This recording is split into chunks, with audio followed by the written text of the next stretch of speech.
नमस्कार दोस्तों, योगेश टेक्निकल में आपका फिर से बहुत बहुत स्वागत। दोस्तों, आज का जो मौसम चल रहा है उसमें समस्या आ रही है कि हमारे एयर कंडीशनर कूलिंग नहीं कर पा रहे और ना ही वो पानी बना रहे हैं।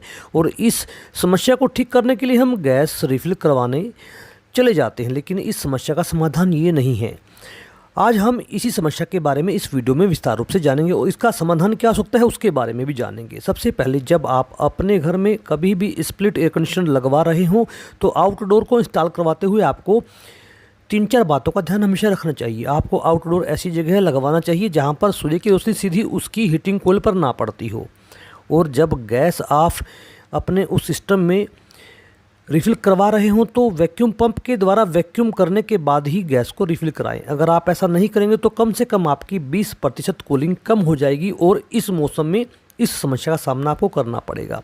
आपको एक बात जान लेनी चाहिए कि एयर कंडीशनर तभी अच्छा कार्य कर पाता है जब हमारा एआरएच यानी कि रिलेटिव ह्यूमिडिटी कम से कम 50% होती है।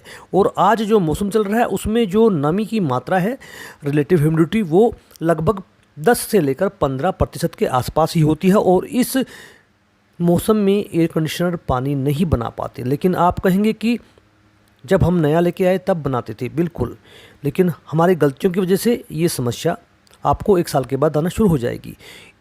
एयर कंडीशनर के फ़िल्टर को जल्दी जल्दी साफ़ करें, इससे आपकी समस्या कुछ हद तक कम हो सकती है। लेकिन एक बात जान लीजिए दोस्तों, ये मौसम कूलर का है। एयर कंडीशनर ज़्यादा कामयाब हमारे बारिश के मौसम में ही होता है जब रिलेटिव ह्यूमिडिटी काफ़ी ज़्यादा होती है और उसी को ये कंडीशनर करता है। तो आप ऐसे कार्य कीजिए जिससे आपके एयर कंडीशनर पर लोड कम हो, क्योंकि इसमें रोटरी कंप्रेसर का इस्तेमाल किया जाता है जो 43 डिग्री तापमान के जाने के बाद उसकी जो एफिशिएंसी है वो कम हो जाती है और रिलेटिव ह्यूमिडिटी ना के बराबर है, तभी यह समस्या उत्पन्न होती है। इसलिए अपने एयर कंडीशनर को समय रहते ही साफ़ सुथरा रखना चाहिए। यानी कि अगर आप साल में 2 बार भी सर्विस करवाते हैं तो आपके एयर कंडीशनर के लिए अच्छा है और आपका एयर कंडीशनर अच्छा कार्य करता रहेगा।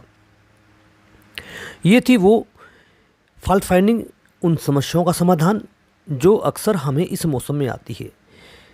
सर्विसिंग पर आपको काफ़ी फोकस करना चाहिए, लेकिन आपको एक बात समझ लेनी चाहिए कि इस मौसम में नमी की मात्रा ना के बराबर होती है, तो इस वजह से आपके एयर कंडीशनर में पानी की मात्रा कम आएगी। क्योंकि जब नमी की मात्रा ज़्यादा होती है तभी हमारा एपरेटर कूलिंग पर नमी जम जाती है और पानी की मात्रा ज़्यादा बनती है। लेकिन अगर आप एयर कंडीशनर के इंस्टॉल करवाते समय इन बातों का ध्यान रखेंगे, आपके आउटडोर को अच्छी साफ़ सुथरी जगह छायादार स्थान पर रखेंगे, तो आपका एयर कंडीशनर अच्छा कार्य करेगा।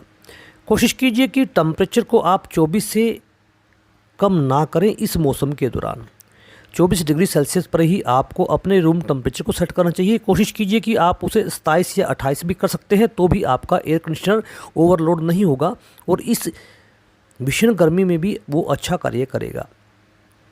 नहीं तो आपका एयर कंडीशनर लगातार चलता रहेगा, एम्पेयर ज़्यादा लेता रहेगा और आपके बिजली के बिल में तो इजाफा करेगा ही और उसकी एफिशिएंसी भी डाउन होती जाएगी। क्योंकि गर्म होने के बाद कंप्रेसर ऑयल पाइपों में सर्कुलेट कर जाता है जो इंसुलेशन का कार्य करता है, जिससे हमारे कूलिंग एफिशिएंसी कम हो जाती है। इसलिए सर्विस और इंस्टॉलेशन के दौरान इन बातों का ध्यान रखें जो इससे पहले मैंने आपको बताई।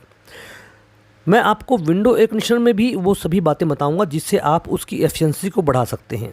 इसलिए कोशिश कीजिए, स्प्लिट एयर कंडीशनर में गैस तभी आप उसमें जाने दें तब जब वैक्यूम पंप के द्वारा अच्छी तरह से वैक्यूम करने के बाद ही गैस को आप आगे जाने दें। सर्विस टाइम पर करते रहें। अब हम बात करेंगे विंडो एयर कंडीशनर की। विंडो एयर कंडीशनर की सर्विस भी टाइम पर होनी चाहिए और विंडो एयर कंडीशनर की एफिशिएंसी स्प्लिट एयर कंडीशनर के ज़्यादा होती है, क्योंकि लगभग वो छायादार स्थान पर लगाए जाते हैं।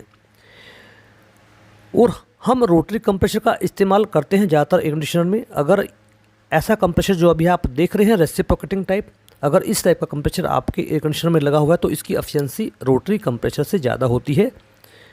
और ये कंप्रेसर ज़्यादातर ओरिजिनल के एसी में आता है, या जो नेपोलियन के एसी हम इंडियन मेड होते हैं उनमें भी ये कंप्रेसर आता है।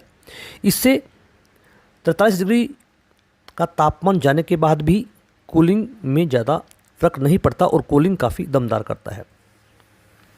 विंडो एयर कंडीशनर में हम वो गलती करते हैं सर्विस के दौरान या फिर इंस्टॉलेशन के दौरान कोशिश कीजिए कि हीटिंग कोयल पर सीधा धूप ना पड़े। जैसा अभी आप देख रहे हैं, ये हीटिंग कोयल है, इसके पीछे का हिस्सा, इस पर सीधी धूप ना पड़े।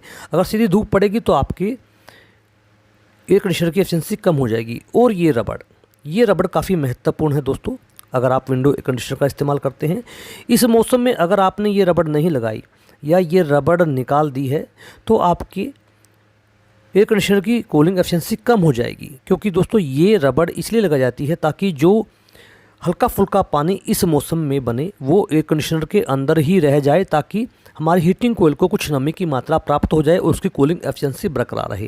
क्योंकि एयर कंडीशनर तभी अपनी पूरी क्षमता से काम कर पाता है जब नमी की मात्रा हमारे इस वातावरण में ज़्यादा होती है। और इस मौसम में नमी की मात्रा लगभग 10 से लेकर 15% ही होती है, जो एक एयर कंडीशनर के लिए अच्छी बात नहीं होती। इसलिए विंडो एयर कंडीशनर में पानी निकलने के लिए 2 जगह दी जाती है, एक यहाँ पर नीचे रबड़ और एक ये अभी आप बाहर टोंटी देख रहे हैं। रबड़ को बारिश के मौसम में निकाल देना चाहिए, लेकिन इस मौसम में रबड़ को लगाकर रखना चाहिए। आप अगर रबड़ लगाएंगे और आपका एयर कंडीशनर कूलिंग कम कर रहा है तो आपको क्या करना है कि उसमें 4 या 5 गिलास पानी के डाल देने हैं पीछे की तरफ से। तो उसमें क्या होगा कि उससे हीटिंग कोयल को नमी प्राप्त होती रहेगी और कूलिंग की एफिशिएंसी बढ़ जाएगी।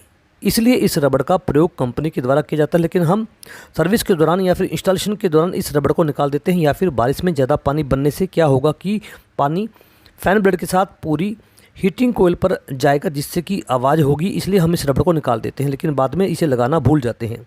इसलिए इस रबड़ को अगर आपने निकाल दी है तो इसे लगा लीजिए आज ही, या फिर कोई अन्य विकल्प किसी टेक्नीशियन के द्वारा इस रबड़ के लिए आप कीजिए, तो आपका इस मौसम में कूलिंग एफिशिएंसी बढ़ जाएगा।